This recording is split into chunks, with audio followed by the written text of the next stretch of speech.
Je ne le dis pas parce que je suis du Guilimaka, parce que je considère que désormais je suis du Guilimaka. Mais c'est une région qui a un potentiel extraordinaire. Au plan agricole, au plan hydraulique, au plan pastoral. C'est une région qui est habitée par des populations qui sont, on est entre nous, on se connaît, qui sont travailleurs. Quand vous allez dans les villages du Guilimaka, vous voyez les investissements qui sont faits là-bas, ce n'est pas l'État, ce sont les fils du Guilimaka. Donc une région de cette nature-là, qui a été enclavée si longtemps, vous savez que la route Kaïdi-Sélibabi a été réalisée il n'y a pas longtemps. Donc avant ça, c'était inaccessible. Malgré cette route, aujourd'hui, l'enclavement est une réalité. Donc cette région doit être prise en considération. Et le président de la République y attache une importance capitale. Le seul exemple que je prendrai, c'est qu'il est venu ici 2 fois au moins depuis qu'il est élu. Il y a des régions qu'il n'a pas encore visitées. Donc, c'est une région qui est tout à fait éligible au programme Tahoudat. C'est la raison pour laquelle, comme vous le savez tous, vous avez vu le début des réalisations. Je pense un peu à la nouvelle ville, je pense à la voirie urbaine, je pense à l'extension du réseau d'eau et d'électricité, je pense un peu aux infrastructures scolaires ou socio-économiques de base. Mais je pense surtout aux projections en cours en matière de barrages, de digues, de retenue d'eau, parce que si les barrages sont réalisés, l'eau sera retenue, il y aura de l'infiltration, mais il y aura également des capacités d'agriculture, etc., etc. Et comme vous le savez, la pandémie nous a montré que, à un moment donné, que nous étions extrêmement vulnérables. Si nous dépendons des légumes du Maroc, ou si nous dépendons du riz de la Chine, c'est grave parce que le jour où il y a des problèmes et que les bateaux ne peuvent pas venir, ou qu'eux, ils préfèrent stocker leurs aliments pour donner la priorité à leur population, nous sommes extrêmement vulnérables.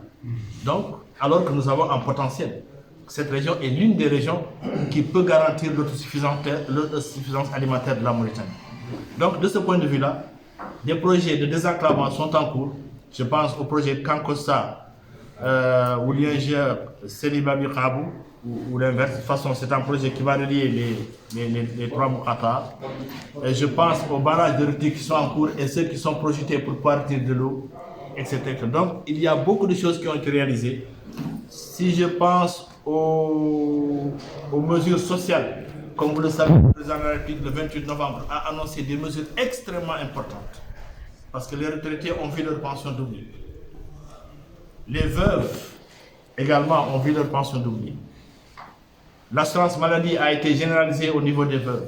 Les enfants handicapés ont trouvé des solutions un peu à leur handicap, il y a eu des dotations, etc., etc. Donc, beaucoup de choses sont réalisées. Mais nous sommes au début d'un mandat qui a été malheureusement fortement frappé par la pandémie. Mais malgré cela, malgré tout cela, le président, le gouvernement ont tenu à ce qu'il y ait des progrès. Donc aujourd'hui, cette région qui, il n'y a pas longtemps, était handicapée, était enclavée, va être une des régions sur laquelle nous allons compter pour notre autosuffisance, parce que les projets de désenclavement seront réalisés, parce que les populations auront des projets socio-économiques de base et parce qu'ils seront dans des conditions de pouvoir contribuer à la valeur ajoutée et à l'épanouissement de ce pays en utilisant le potentiel agricole, le potentiel hydraulique, le potentiel pastoral.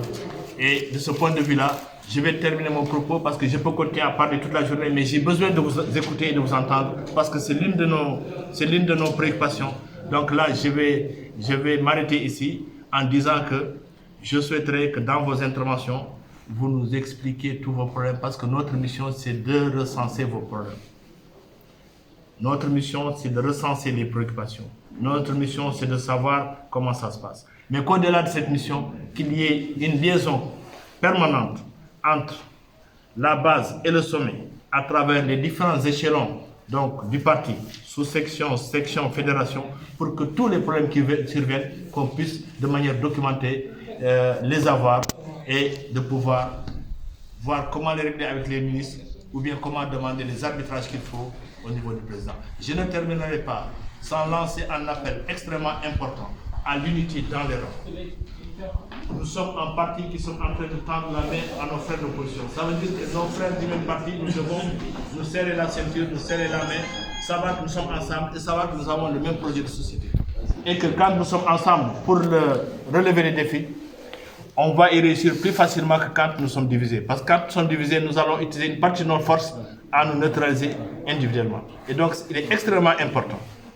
Extrêmement important. Et là, j'insiste beaucoup qu'il y ait de l'unité et de la solidarité à l'intérieur des partis. Naturellement, quand il y aura des élections, les ambitions sont ouvertes. Chacun peut être ambitieux. Mais après les élections, on doit travailler, faire en sorte que, la main dans la main, nous aidions le président de la République et son gouvernement à réaliser ce programme qui est extrêmement ambitieux pour le pays. Je vous remercie beaucoup d'être venu. Je vous remercie de m'avoir écouté et je suis à votre disposition. Merci.